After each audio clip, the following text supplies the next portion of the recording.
విజయం గురించి ఆలోచించండి, ఓటమి గురించి కాదు. పనిచేసే చోట, ఇంటిలోనూ ఓటమి గురించి ఆలోచించే బదులు విజయం గురించి ఆలోచించండి. ఒక క్లిష్టమైన పరిస్థితిని ఎదుర్కోవాల్సి వచ్చినప్పుడు ఇలా ఆలోచించండి: నేను గెలుస్తాను, అంతేగాని నేను బహుశా ఓడిపోతాను అని కాదు. ఇంకొకరితో పోటీ చేస్తున్నప్పుడు అందరికన్నా ఉత్తమమైన వ్యక్తితో నేను సామాన్యుణ్ణి అనుకోండి. అతనితో నేను ఎక్కడ పోటీ చేయగలను అని కాదు. అవకాశం మీ ముందుకు వచ్చినప్పుడు నేను చేయగలను అనుకోండి. చేయలేను అని ఎప్పుడు అనుకోవద్దు.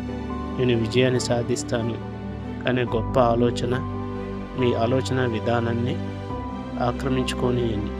విజయం గురించి ఆలోచిస్తే విజయం అందించే ప్రణాళికను మీ మనసు రూపొందించగలుగుతుంది. అపజయం గురించి ఆలోచిస్తే దీనికి విరుద్ధంగా జరుగుతుంది.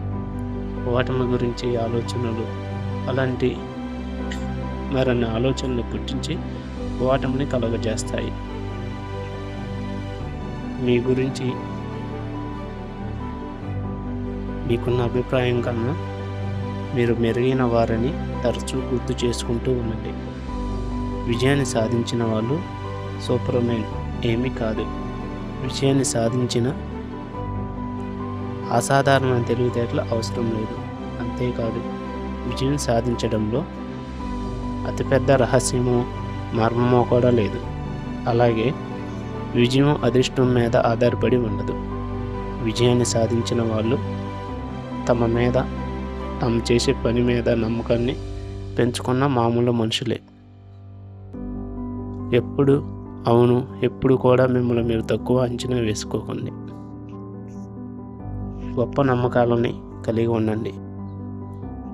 మీ విజయం మీ నమ్మకాన్ని బట్టే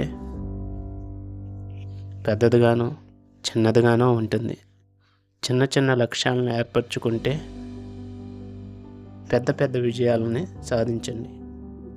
ఇంకో విషయం కూడా గుర్తుంచుకోండి: పెద్ద ఆలోచనలు, పెద్ద ప్రణాళికలు సామాన్యంగా సులభంగా ఉంటాయి.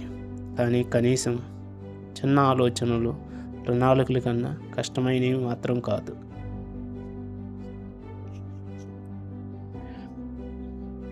ఏ శిక్షణ కార్యక్రమం అయినా ఏ పుస్తకంలో ఉన్నది సరిగా అదే.